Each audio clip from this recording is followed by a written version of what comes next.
നമസ്കാരം. എല്ലാവർക്കും നമ്മുടെ പുതിയൊരു വീഡിയോയിലേക്ക് സ്വാഗതം. ജീവിതത്തിൽ ഒരിക്കലെങ്കിലും നമ്മളിൽ പലരും ചിന്തിച്ചിട്ടുള്ള ഒരു കാര്യമാണ് ഇന്നത്തെ വീഡിയോയുടെ വിഷയം. ഞാൻ ഒരുപാട് പ്രാർത്ഥിക്കുന്നു, പക്ഷെ എൻ്റെ പ്രാർത്ഥനകൾക്ക് ഫലം കിട്ടുന്നില്ലല്ലോ. ഭഗവാൻ എൻ്റെ പ്രാർത്ഥന കേൾക്കുന്നുണ്ടോ? ഏത് സമയത്ത് പ്രാർത്ഥിച്ചാൽ കൂടുതൽ അനുഗ്രഹം ലഭിക്കും? ഇത്തരം ചോദ്യങ്ങൾ ഒരിക്കലെങ്കിലും നിങ്ങളുടെ മനസ്സിൽ വന്നിട്ടുണ്ടെങ്കിൽ ഇന്നത്തെ വീഡിയോ നിങ്ങൾക്കുള്ളതാണ്. പല ആളുകളും തങ്ങളുടെ ജീവിതാനുഭവങ്ങളിൽ നിന്ന് പറയാറുണ്ട്, ചില പ്രത്യേക സമയങ്ങളിൽ നടത്തിയ പ്രാർത്ഥനകൾക്ക് ശേഷം അവരുടെ ജീവിതത്തിലെ അപ്രതീക്ഷിതമായിട്ടുള്ള നല്ല മാറ്റങ്ങൾ സംഭവിച്ചതായിട്ട്. ചിലർക്ക് ജോലി ലഭിച്ചു, ചിലർക്ക് സാമ്പത്തിക ബുദ്ധിമുട്ടുകൾ മാറി, ചിലർക്ക് കുടുംബ പ്രശ്നങ്ങൾക്ക് പരിഹാരം ലഭിച്ചു, ചിലർക്ക് മനസമാധാനം ലഭിച്ചു. അപ്പൊ ശരിക്കും ഒരു പ്രത്യേക സമയമുണ്ടോ? ആ സമയത്ത് പ്രാർത്ഥിച്ചാൽ അത്ഭുതങ്ങൾ സംഭവിക്കുമോ? ഇന്നത്തെ വീഡിയോയിൽ നമുക്ക് അതിനെക്കുറിച്ച് വിശദമായിട്ട് മനസ്സിലാക്കാം. എന്നാൽ ആദ്യം തന്നെ ഒരു കാര്യം പറയട്ടെ. പ്രാർത്ഥന എന്നത് വെറും വാക്കുകൾ ഉരുവിടുന്നത് മാത്രമല്ല. പ്രാർത്ഥന എന്നത് നമ്മുടെ ഹൃദയത്തിന്റെ ഭാഷയാണ്. നമ്മുടെ പ്രതീക്ഷകളെയും സങ്കടങ്ങളെയും സ്വപ്നങ്ങളെയും ഭഗവാന്റെ പാദങ്ങളിൽ സമർപ്പിക്കുന്ന ഒരു വിശുദ്ധ നിമിഷമാണ് പ്രാർത്ഥന. ചിലപ്പോൾ നമ്മൾ കരയുമ്പോഴും അത് പ്രാർത്ഥനയാണ്.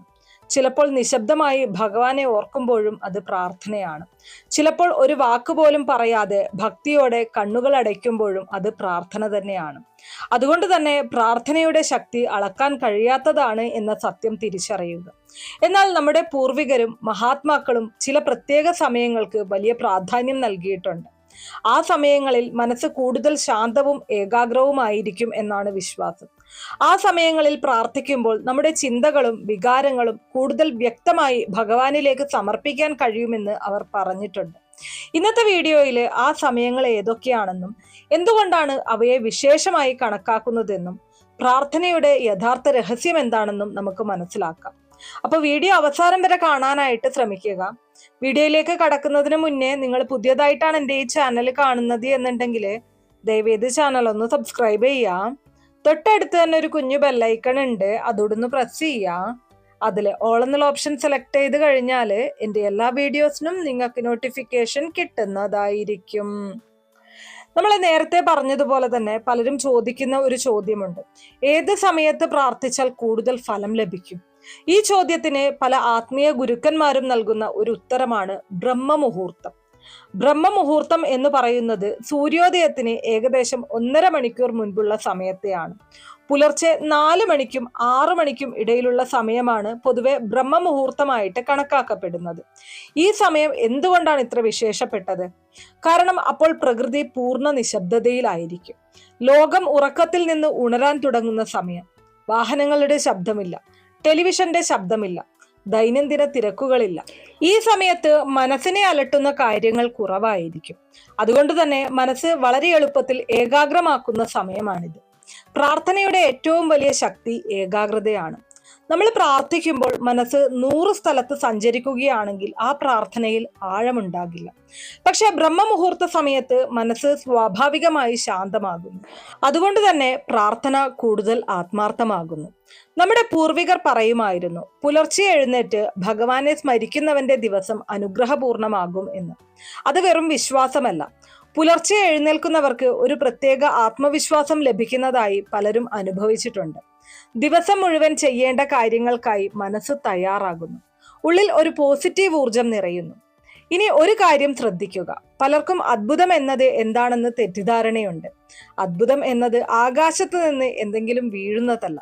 ഒരു പ്രശ്നത്തിനുള്ള പരിഹാരം മനസ്സിൽ തെളിയുന്നതും ഒരു അത്ഭുതം തന്നെയാണ്. മനസ്സിലെ ഭയം മാറുന്നതും ഒരു അത്ഭുതം തന്നെയാണ്. നിരാശയിൽ നിന്ന് പ്രതീക്ഷയിലേക്ക് മാറുന്നതും ഒരു അത്ഭുതമാണ്, അല്ലെ? ബ്രഹ്മമുഹൂർത്തത്തിൽ ചെയ്യുന്ന പ്രാർത്ഥന പലപ്പോഴും ഇത്തരം മാറ്റങ്ങൾക്ക് കാരണമാകുന്നു എന്നതാണ്. കാരണം അപ്പോൾ മനസ്സ് ഭഗവാനുമായി കൂടുതൽ അടുത്തു നിൽക്കുന്ന അനുഭവമാണ് ലഭിക്കുന്നത്. നിങ്ങൾക്ക് വലിയ സാമ്പത്തിക പ്രശ്നമുണ്ടാകാം, കുടുംബ പ്രശ്നമുണ്ടാകാം, ആരോഗ്യത്തെക്കുറിച്ചുള്ള ആശങ്കയുണ്ടാകാം, അല്ലെങ്കിൽ ജീവിതത്തിൽ എന്ത് ചെയ്യണമെന്നറിയാത്ത അവസ്ഥയിലാകാം. അത്തരം സമയങ്ങളിൽ പുലർച്ചെ എഴുന്നേറ്റ് കുറച്ച് നിമിഷങ്ങൾ ഭഗവാന്റെ സാന്നിധ്യത്തിൽ ചിലവഴിക്കാൻ ശ്രമിക്കുക. കണ്ണുകൾ അടയ്ക്കുക. നിങ്ങളുടെ പ്രശ്നങ്ങൾ ഭഗവാനോട് പറയുക. നിങ്ങളുടെ ഭയങ്ങൾ തുറന്നു പറയുക.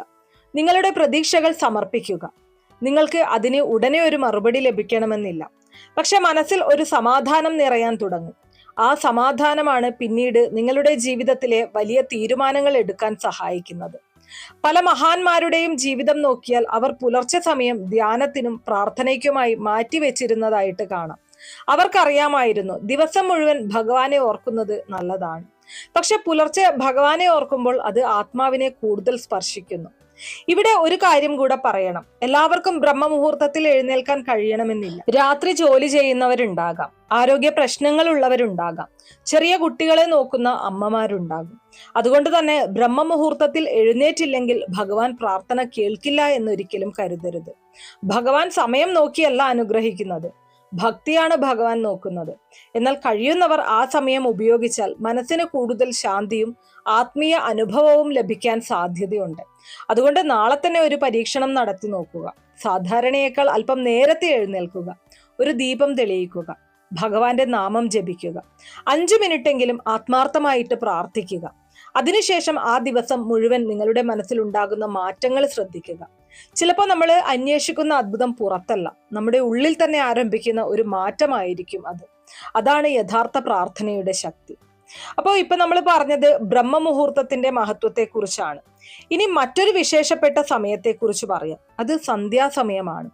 സൂര്യൻ അസ്തമിക്കാൻ തുടങ്ങുന്ന സമയവും പകൽ രാത്രിക്ക് വഴിമാറുന്ന സമയവുമാണ് സന്ധ്യ. ഈ സമയത്തെ നമ്മുടെ പൂർവികർ വളരെ പവിത്രമായിട്ട് കണക്കാക്കിയിരുന്നു. അതുകൊണ്ടാണ് പഴയകാല വീടുകളിൽ സന്ധ്യാസമയത്ത് ദീപം തെളിയിക്കുന്ന പതിവുണ്ടായിരുന്നത്. ഇന്ന് സമയമുള്ളവർ ചെയ്യുന്നു, ഇല്ലാത്തവർ അത് ഒഴിവാക്കുന്നു, അല്ലെ? ദീപം തെളിയിക്കുക എന്നത് വെറും ഒരു ആചാരം മാത്രമല്ല, അതിന് ഒരു വലിയ ആത്മീയ സന്ദേശമുണ്ട്.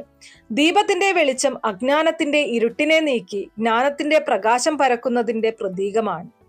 ജീവിതത്തിലും പലപ്പോഴും നമ്മൾ ഇരുട്ടിന്റെ കാലഘട്ടങ്ങളിലൂടെ കടന്നു പോകാറുണ്ട്. പ്രശ്നങ്ങൾ ഒന്നിനു പുറകെ ഒന്നായി വരാം. സാമ്പത്തിക ബുദ്ധിമുട്ടുകൾ ഉണ്ടാകാം, കുടുംബത്തിൽ അസ്വാരസ്യങ്ങൾ ഉണ്ടാകാം, ആരോഗ്യ പ്രശ്നങ്ങൾ ഉണ്ടാകാം. അത്തരം സമയങ്ങളിൽ മനസ്സ് തളരാൻ സാധ്യത കൂടുതലാണ്. പക്ഷെ സന്ധ്യാസമയത്ത് ഭഗവാനെ സ്മരിച്ച് കുറച്ച് നിമിഷങ്ങൾ പ്രാർത്ഥിക്കുമ്പോൾ മനസ്സിൽ ഒരു പ്രത്യേക സമാധാനം ലഭിക്കാറുണ്ട്. പലരും പറയുന്ന ഒരു അനുഭവമുണ്ട്. വൈകുന്നേരം ദീപം തെളിയിച്ച് പ്രാർത്ഥിച്ച ശേഷം മനസ്സിലെ ഭാരം കുറഞ്ഞതായി തോന്നും. അതിന് കാരണം എന്താണ്? കാരണം പ്രാർത്ഥന നമ്മുടെ പ്രശ്നങ്ങൾ ഉടനെ മാറ്റിയില്ലെങ്കിലും പ്രശ്നങ്ങളെ നേരിടാനുള്ള ശക്തി നൽകുന്നു. അതാണ് പ്രാർത്ഥനയുടെ ഏറ്റവും വലിയ അനുഗ്രഹം.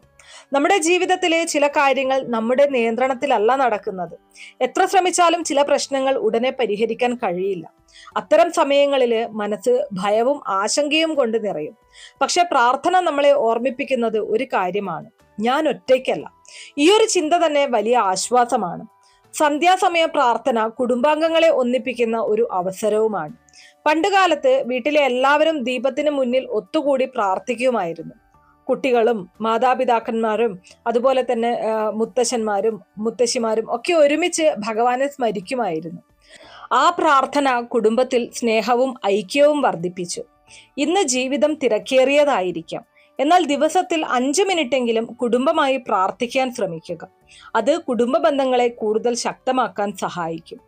ഇനി മറ്റൊരു കാര്യം, പലർക്കും ഉറങ്ങാൻ പോകുമ്പോൾ മനസ്സിൽ ഒരുപാട് ചിന്തകൾ ഉണ്ടാകും. നാളത്തെ കാര്യങ്ങള്, പണം സംബന്ധിച്ച ആശങ്കകള്, കുട്ടികളുടെ ഭാവി, ജോലിയിലെ സമ്മർദ്ദം, ഇങ്ങനെ പല ചിന്തകളും മനസ്സിനെ അലട്ടും. അത്തരം സമയങ്ങളിൽ സന്ധ്യാപ്രാർത്ഥന മനസ്സിനെ ശാന്തമാക്കാൻ സഹായിക്കും. ദീപത്തിന്റെ ജ്വാലയിലേക്ക് നോക്കി ഭഗവാന്റെ നാമം ജപിക്കുക. കുറച്ച് നിമിഷങ്ങൾ നിശബ്ദമായി ഇരിക്കുക. നിങ്ങളുടെ എല്ലാ വിഷമങ്ങളും ഭഗവാന്റെ പാദങ്ങളിൽ സമർപ്പിക്കുക. അപ്പോൾ മനസ്സിലെ ഒരു ആശ്വാസം അനുഭവപ്പെടും. പ്രാർത്ഥനയ്ക്ക് ശേഷം എല്ലാ പ്രശ്നങ്ങളും മാറിയില്ലെങ്കിലും മനസ്സിന് അവയെ നേരിടാനുള്ള കരുത്ത് ലഭിക്കും. അതാണ് യഥാർത്ഥ അത്ഭുതം. പലപ്പോഴും നമ്മൾ അത്ഭുതം പുറത്താണ് അന്വേഷിക്കുന്നത്, പക്ഷെ ഭഗവാൻ ആദ്യം മാറ്റുന്നത് നമ്മുടെ മനസ്സിനെയാണ്. ഭയം ധൈര്യമായി മാറുന്നു, നിരാശ പ്രതീക്ഷയായി മാറുന്നു, അശാന്തി സമാധാനമായി മാറുന്നു. ഈ മാറ്റങ്ങളാണ് പിന്നീട് നമ്മുടെ ജീവിതത്തിലും നല്ല ഫലങ്ങൾ കൊണ്ടുവരുന്നത്. നിങ്ങൾക്ക് ബ്രഹ്മമുഹൂർത്തത്തിൽ പ്രാർത്ഥിക്കാൻ കഴിയുന്നില്ലെങ്കിൽ വിഷമിക്കേണ്ട. സന്ധ്യാസമയവും അതുപോലെ വിശേഷപ്പെട്ട സമയമാണ്. ഒരു ചെറിയ ദീപം തെളിയിക്കുക, ഒരു ചെറിയ പ്രാർത്ഥന നടത്തുക, ഭഗവാന്റെ നാമം കുറച്ചു തവണ ജപിക്കുക.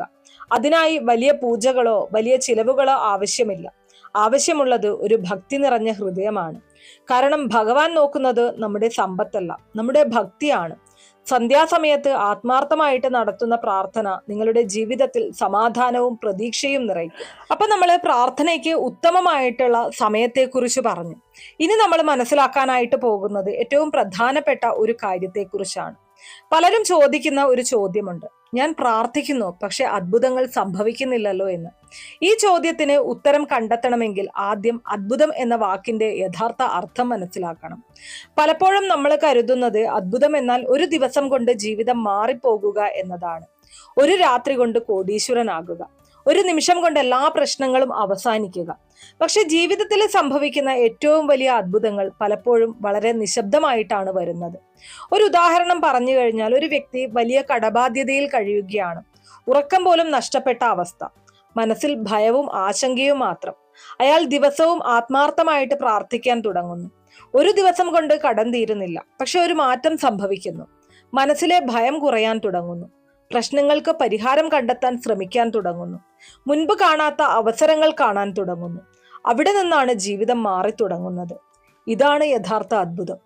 പ്രാർത്ഥന ആദ്യം മാറ്റുന്നത് സാഹചര്യങ്ങളെയല്ല, നമ്മളെയാണ്, നമ്മുടെ മനസ്സിനെയാണ്, നമ്മുടെ ചിന്തകളെയാണ്, നമ്മുടെ കാഴ്ചപ്പാടിനെയാണ്. മനസ്സ് മാറുമ്പോൾ ജീവിതവും മാറാൻ തുടങ്ങും. അതുകൊണ്ടാണ് പല ആത്മീയ ഗുരുക്കന്മാരും പറയുന്നത്, പ്രാർത്ഥന ജീവിതത്തെ മാറ്റുന്നില്ല, ജീവിതത്തെ കാണുന്ന നിങ്ങളുടെ രീതിയെ മാറ്റുന്നു. അതിലൂടെ ജീവിതം തന്നെ മാറുന്നു. ഒരു വിത്ത് മണ്ണിൽ നട്ട ഉടനെ തന്നെ മരമാകില്ല, അത് നമുക്കറിയാം അല്ലെ. അതിന് സമയം വേണം, വെള്ളം വേണം, പരിപാലനം വേണം. അതുപോലെ തന്നെയാണ് പ്രാർത്ഥനയും. ഇന്ന് പ്രാർത്ഥിച്ച് നാളെ ഫലം ലഭിക്കണം എന്നില്ല. ചില അനുഗ്രഹങ്ങൾ വരാൻ സമയമെടുക്കും, ചില വാതിലുകൾ തുറക്കാൻ സമയമെടുക്കും, ചില പ്രശ്നങ്ങൾ പരിഹരിക്കാൻ സമയമെടുക്കും. പക്ഷെ ആത്മാർത്ഥമായിട്ടുള്ള പ്രാർത്ഥന ഒരിക്കലും വെറുതെ ആകില്ല. കാരണം ഓരോ പ്രാർത്ഥനയും നമ്മുടെ ആത്മാവിനെ കൂടുതൽ ശക്തമാക്കുന്നു. ഇനി മറ്റൊരു കാര്യം, പ്രാർത്ഥനയ്ക്കൊപ്പം വിശ്വാസവും വേണം. പലരും പ്രാർത്ഥിക്കുമ്പോൾ തന്നെ സംശയിക്കും, ഇതിന് എന്തെങ്കിലും ഫലമുണ്ടാകുമോ? ഭഗവാൻ എന്നെ കേൾക്കുന്നുണ്ടോ? എന്റെ പ്രാർത്ഥനയ്ക്ക് എന്തെങ്കിലും വിലയുണ്ടോ? ഇത്തരം സംശയങ്ങൾ മനസ്സിന്റെ ആഴങ്ങളിൽ നിറഞ്ഞാൽ പ്രാർത്ഥനയുടെ ആഴം കുറയും. വിശ്വാസം എന്നത് എല്ലാം ഉടനെ ലഭിക്കും എന്നല്ല. വിശ്വാസം എന്നത് ശരിയായ സമയത്ത് ശരിയായത് സംഭവിക്കും എന്ന ഉറപ്പാണ്. ഭഗവാൻ നമ്മൾ ചോദിക്കുന്നതെല്ലാം തന്നേക്കണമെന്നില്ല. പക്ഷെ നമുക്ക് ഏറ്റവും നല്ലത് എന്താണോ അത് ഭഗവാൻ തന്നിരിക്കും. ആ ഒരു വിശ്വാസമാണ് യഥാർത്ഥ ഭക്തി. ചിലപ്പോൾ നമ്മൾ ചോദിച്ചതല്ല നമുക്ക് ലഭിക്കുന്നത്, പക്ഷെ പിന്നീട് തിരിഞ്ഞു നോക്കുമ്പോൾ ഭഗവാൻ നൽകിയതായിരുന്നു ഏറ്റവും നല്ലത് എന്നുള്ളത് നമുക്ക് മനസ്സിലാകും. ജീവിതത്തിലെ പലർക്കും അങ്ങനെ അനുഭവങ്ങൾ ഉണ്ടായിട്ടുണ്ട്. അതുകൊണ്ട് തന്നെ പ്രാർത്ഥിക്കുമ്പോൾ ആവശ്യങ്ങൾ പറയുക, ആഗ്രഹങ്ങൾ സമർപ്പിക്കുക. പക്ഷെ അവസാനം ഇങ്ങനെ പറയുക, ഭഗവാൻ എനിക്ക് ഏറ്റവും നല്ലത് എന്താണോ അത് തന്നെ അങ്ങ് തന്നേക്കണമേ. ആ പ്രാർത്ഥനയ്ക്ക് ഒരു പ്രത്യേക ശക്തിയുണ്ട്. കാരണം അത് പൂർണ്ണമായ സമർപ്പണമാണ്. അത്ഭുതങ്ങൾ സംഭവിക്കുന്നത് ഒരു പ്രത്യേക സമയത്ത് മാത്രമല്ല. അത്ഭുതങ്ങൾ സംഭവിക്കുന്നത് ഹൃദയം ഭക്തിയാൽ നിറയുമ്പോഴാണ്. അത്ഭുതങ്ങൾ സംഭവിക്കുന്നത് വിശ്വാസം ഉറച്ചു നിൽക്കുമ്പോഴാണ്. അത്ഭുതങ്ങൾ സംഭവിക്കുന്നത് ഭയം മാറി പ്രതീക്ഷ വരുമ്പോഴാണ്. അത്ഭുതങ്ങൾ സംഭവിക്കുന്നത് നാം ഭഗവാനെ പൂർണ്ണമായി ആശ്രയിക്കുമ്പോഴാണ്. അതിനാൽ നിങ്ങൾ ഇന്നു മുതൽ ഒരു തീരുമാനം എടുക്കുക. പുലർച്ചെയോ സന്ധ്യയോ നിങ്ങൾക്ക് സൗകര്യമുള്ള സമയമോ ഏതായാലും ദിവസവും കുറച്ചു സമയം ഭഗവാന് വേണ്ടി മാറ്റിവെക്കുക. ആത്മാർത്ഥമായിട്ട് പ്രാർത്ഥിക്കുക, നന്ദി പറയുക, ഭഗവാനെ സ്മരിക്കുക. അപ്പോൾ നിങ്ങൾ അന്വേഷിക്കുന്ന അത്ഭുതങ്ങൾ നിങ്ങളുടെ ജീവിതത്തിലും പതുക്കെ പ്രകടമാകാൻ തുടങ്ങും. കാരണം യഥാർത്ഥ അത്ഭുതം പുറത്തല്ല, നമ്മുടെ ഉള്ളിലാണ് ആരംഭിക്കുന്നത്. അപ്പോൾ ഇനി വളരെ പ്രധാനപ്പെട്ട മറ്റൊരു കാര്യത്തെക്കുറിച്ചാണ് നമ്മൾ പറയുന്നത്. പലരും ആത്മാർത്ഥമായിട്ട് പ്രാർത്ഥിക്കും, പക്ഷെ ഒരു ചെറിയ തെറ്റ് സംഭവിക്കും. പ്രാർത്ഥിച്ച ഉടൻ ഫലം പ്രതീക്ഷിക്കും. ഞാൻ ഇന്നലെ പ്രാർത്ഥിച്ചു, ഇന്നും പ്രശ്നം മാറിയില്ല. ഞാൻ ഒരാഴ്ചയായിട്ട് പ്രാർത്ഥിക്കുന്നു, ഇതുവരെ ഒന്നും സംഭവിച്ചില്ല. ഇങ്ങനെ ചിന്തിച്ച് ചിലർ നിരാശരാകും. പക്ഷെ പ്രാർത്ഥന ഒരു വ്യാപാരമല്ല. നാം എന്തെങ്കിലും കൊടുത്ത ഉടനെ തന്നെ എന്തെങ്കിലും വാങ്ങുന്ന ഇടപാടല്ല ഇത്. പ്രാർത്ഥന ഒരു ബന്ധമാണ്. ഭക്തനും ഭഗവാനും തമ്മിലുള്ള വിശുദ്ധ ബന്ധം. ആ ബന്ധത്തിൽ ഏറ്റവും ആവശ്യമായത് ക്ഷമയാണ്. ഒരു കർഷകൻ വിത്ത് വിതച്ച ഉടനെ വിളവെടുക്കാൻ കഴിയുമോ? ഇല്ല, അയാൾ കാത്തിരിക്കും, വെള്ളമൊഴിക്കും, പരിപാലിക്കും. ശരിയായ സമയം വരുമ്പോൾ വിളവ് ലഭിക്കും. അതുപോലെ തന്നെയാണ് പ്രാർത്ഥനയും. ചില അനുഗ്രഹങ്ങൾ ഉടനെ ലഭിക്കും, ചില അനുഗ്രഹങ്ങൾ വൈകിയേ വരും. ചിലപ്പോൾ ഭഗവാൻ നമ്മളെ തയ്യാറാക്കിയ ശേഷമാണ് അനുഗ്രഹം നൽകുന്നത്. കാരണം നമുക്ക് ആവശ്യമായത് മാത്രമല്ല, നമുക്ക് ഏറ്റെടുക്കാൻ കഴിയുന്നതും ഭഗവാൻ നോക്കുന്നുണ്ട്. പ്രാർത്ഥനയ്ക്ക് ശേഷം മറ്റൊരു കാര്യം ചെയ്യേണ്ടതാണ്. അത് നന്ദി പറയലാണ്. പലരും ഇല്ലാത്ത കാര്യങ്ങൾക്ക് വേണ്ടി മാത്രം പ്രാർത്ഥിക്കുന്നു, പക്ഷെ ഉള്ള അനുഗ്രഹങ്ങൾക്ക് നന്ദി പറയാൻ മറക്കുന്നു. ഇന്ന് നിങ്ങൾ ശ്വസിക്കുന്നുണ്ടോ? അതൊരു അനുഗ്രഹമാണ്. നിങ്ങൾക്ക് കാണാൻ കഴിയുന്നുണ്ടോ? അതൊരു അനുഗ്രഹമാണ്. നിങ്ങൾക്ക് ഭക്ഷണം ലഭിക്കുന്നുണ്ടോ? അതും ഒരു അനുഗ്രഹമാണ്. നിങ്ങളെ സ്നേഹിക്കുന്ന ഒരാളെങ്കിലും ജീവിതത്തിലുണ്ടോ? അതും ഒരു അനുഗ്രഹം തന്നെയാണ്. ഈ അനുഗ്രഹങ്ങൾ തിരിച്ചറിയുമ്പോൾ മനസ്സിൽ സന്തോഷം വർദ്ധിക്കും. നന്ദിയുള്ള ഹൃദയം എപ്പോഴും കൂടുതൽ അനുഗ്രഹങ്ങളെ ആകർഷിക്കുന്നു. ഇനി മറ്റൊരു രഹസ്യം പറയാം. പ്രാർത്ഥന മാത്രം പോരാ, പ്രവർത്തനവും വേണം. ഒരു വിദ്യാർത്ഥി പരീക്ഷ പാസ്സാകാൻ പ്രാർത്ഥിക്കുന്നു, പക്ഷെ പഠിക്കുന്നില്ല. അപ്പൊ ഫലം ലഭിക്കുമോ? ഒരു വ്യക്തി ജോലി ലഭിക്കാൻ പ്രാർത്ഥിക്കുന്നു, പക്ഷെ ഒരു അപേക്ഷ പോലും അയക്കുന്നില്ല. അപ്പോൾ അവസരം എങ്ങനെ വരും? അതുകൊണ്ട് പ്രാർത്ഥനയും പരിശ്രമവും ഒരുമിച്ച് പോകണം. നമ്മൾ ചെയ്യേണ്ടത് നമ്മൾ തന്നെ ചെയ്യണം. ബാക്കി മാത്രമേ ഭഗവാനിൽ സമർപ്പിക്കാനായിട്ട് പാടുള്ളൂ.